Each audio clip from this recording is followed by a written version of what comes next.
we are moving away from a system where we can barter with cattle for services into a system where we actually industrialize the sector, produce raw material and market them while we have a little bit of the production left for our way of life. And I think that is what we try to encourage. I believe it is not destroying or harming traditions and way of life when we use cattle for celebrating weddings or at funerals when we say goodbye to our ancestors and so on.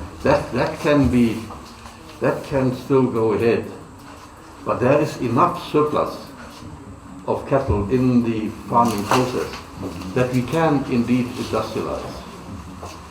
And I'm absolutely convinced that if prices for cattle are appropriate, farmers will see that the proceeds of farming can bring about better life. The abattoirs constructed by the Ministry of Agriculture was handed over to the Namibia National Liberation Veterans Association.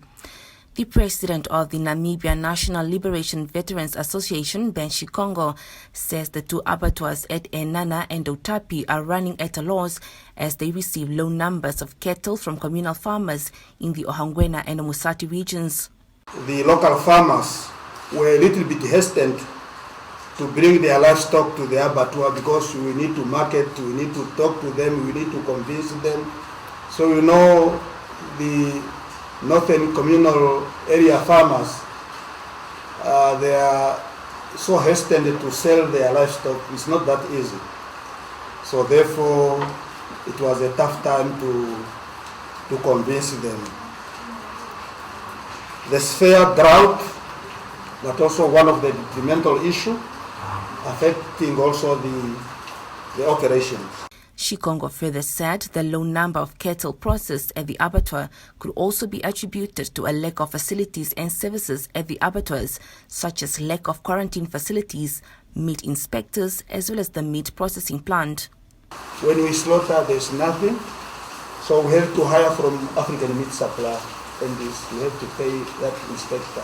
The absence of small meat processing plant is a challenge and has negatively affected the farmers, as well as lack of storage facilities. If we had a meat processing plant, we could just keep them here, then we sell to the locals, we cut and we do whatever. We are appealing to the Honorable Minister for his directive for such needed facilities to be availed to abattoirs. He appealed to government to avail the much-needed services and facilities to the two abattoirs in order to increase its production.